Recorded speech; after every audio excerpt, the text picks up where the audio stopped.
The problems there is it's not long-term support to the SME industry. So the typical loan, and if you look at the last Fintech report done by the actual Fintech Australia, they pointed that the majority of their lenders lend between 6 to 8 months. For an SME, they need a lot longer loans. They need capital to be turning over regularly. They have growth or they have needs. And what happens is these lenders are firstly doing principal and interest payments. It's a short-term lend. It's a little bit like what I would call a sugar high. It gives them money right there and then, but then it doesn't set them up for the long term. And I mean, a classic one is the ad at the moment with Prosper, talking about the tea company she's able to deliver to Sydney Opera. But with Prosper's loan, it would have been P&I, and it would have drained her cash flow on a daily basis. So the issues that seem to be with the SME lenders is that they themselves probably still haven't been able to get their heads around what the real risk is. So as a result of that, what they do is just go in quick and come out quick. And it is a case that they're generally not interested in lending over about $50,000.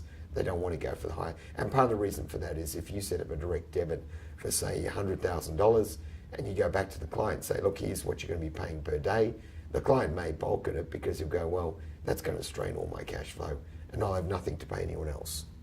It's a demand thing and it's speed. So, you know, if you ring up tomorrow and you ask for a loan, a Get Capital or Prosper, one of the others can give you a loan within 24 hours.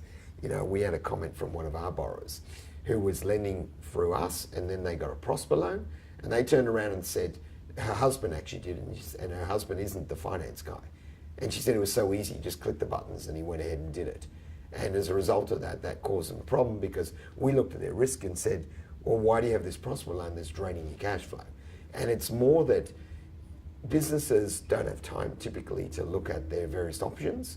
They're not strongly educated in that area of finance, and then they're just looking at speed. They need to pay their next supplier, they need to pay their, you know, wages, and as far as they're concerned, they'll fix it up next day and it's fine. And that's their focus. And so it works okay for a while, but if you don't have a very clear plan of how you're going to pay down, well, then the problem is it bites into your cash flow. And we've seen that happen a number of times. So we saw one lender who actually, we were told, and look, you know, the borrower does have his own stories, but the borrower said that, and we saw it in the bank statement, the borrower actually turned around, sought for a loan of $140,000. The idea was to clear other loans, and they thought that they had a 2-year facility. They got a call back saying, no, it's 6 months, and that direct debit was then sucked out of their money on a daily basis, and it just, their cash flow didn't survive the actual, so they had to go and restructure it, and now they've been wound up. The interesting thing is that as much as, you know, we have for the mortgage borrower, the retail client, that you need to make sure they can service their debt, there probably is a need for the same on the debt, on the SME lending. And the argument would be, well, market forces, you choose, then of course, if they can't pay their debt, you're going to lose money. Well, it doesn't really work that way. The problem being is that they're robbing Peter to pay Paul, and the business itself, someone should be coming back and saying, look, the truth is, we can't provide this facility to you because it will strain your cash flow and you won't be able to pay anyone else and you will fail.